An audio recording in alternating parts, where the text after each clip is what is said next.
Eternals movie எல்லாரும் பார்த்துருப்பீங்க. Eternals movie மார்வலில் பெரிய அளவில் சக்ஸஸ் கொடுக்கல. காரணம், நிறையா சூப்பர் ஹீரோஸை ஒரே மூவியில் இன்ட்ரடியூஸ் பண்ணி அவங்களுக்கான பவர் ஆர்ஜின் எதையுமே ஒழுங்காக சொல்லாமல் ஒரு கேரக்டர் யாருக்கும் கொடுக்காம கொஞ்சம் சொதப்பி எடுத்திருந்தாங்க. அதனால அந்த படம் பெரிய அளவில் சக்ஸஸ் ஆகலை. அந்த படத்தோட எண்டிங்கிலே எட்டர்னல்ஸ் 2க்கான லீடும் கொடுத்துருந்தாங்க. பட் எட்டர்னல்ஸ் 2 ரொம்ப நாளாக ப்ரீ ப்ரொடக்ஷன்லேயே இருக்குது, ஸ்டார்ட் ஆகலை அப்படிங்கிற மாதிரி சொல்லியிருந்தாங்க.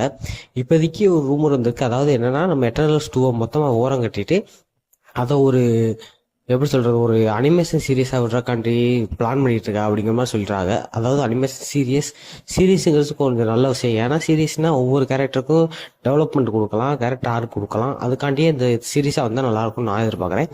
ஏன்னா இதுக்கு முன்னாடி நிறையா படங்கள் தனித்தனியாக வந்து அவெஞ்சர்ஸ் அப்படிங்கிற ஒரு லீட் கொடுத்துருப்பாங்க. பட் இந்த படத்துக்கு எந்த ஒரு லீடுமே இல்லாமல் மொத்தமாக டக்குன்னு ஒரு எட்டர்னல்ஸ்னு ஒரு டைட்டில் கொடுத்தனால தான் இந்த படம் ஓடாம போச்சு. இதை பற்றி உங்கள் தாட்ஸ் எனக்கு கீழே கமெண்ட் பண்ணுங்கள். இந்த வீடியோ பிடிச்சிருந்தா